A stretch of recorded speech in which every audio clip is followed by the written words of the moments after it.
That's another huge misconception. Look at any high power output guy, there's no really like, right.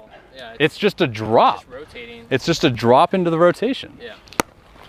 There's no point in the delivery that you see a push off the mound, right? The hips sink to rotate in the delivery into our anchor point.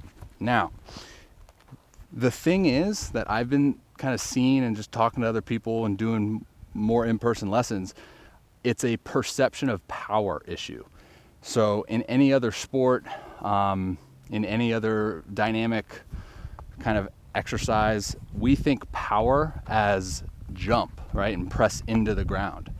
Now, there is a point in our delivery where we do press into the ground and apply ground force, but our perception of power is fooling us because we think that we have to jump and elevate from the mound. Now, that is not what happens. That's not what we should do.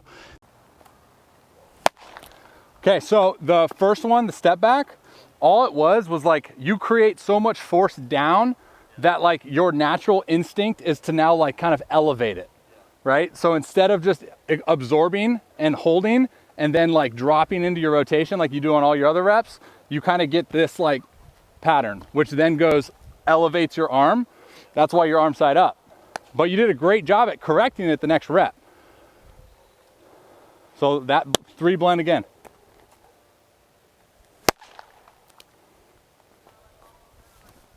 That's it, dude.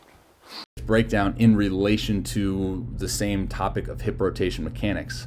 Watch what Bueller does, right? So now we're still talking about the hip rotation, descending from his leg lift. Now watch the timing in which his hips are going to rotate into his front foot strike, but his trunk is going to stay neutral.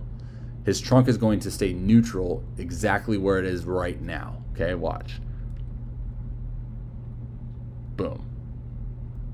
Boom.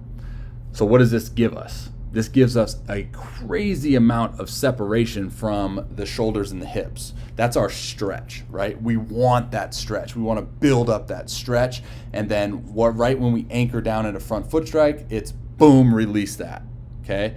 So you see, again, Bueller does a fantastic job of the hips going and then the trunk delaying, so you create that stretch. Hip internal rotation, your heel is going to come up and your foot is going to turn, and then you're going to come down to front foot strike. Remember I showed you the Scherzer video?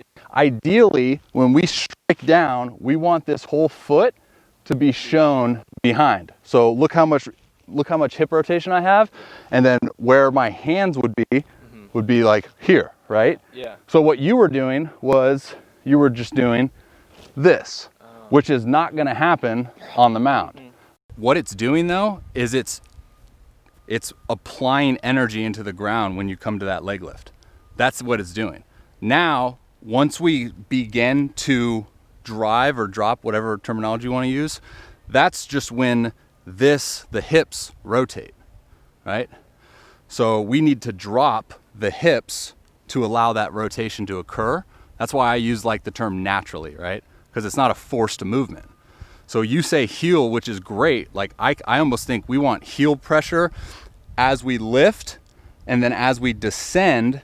And then as soon as we start moving forward, the body's going to sequence by rotating. So drop my hips, you think?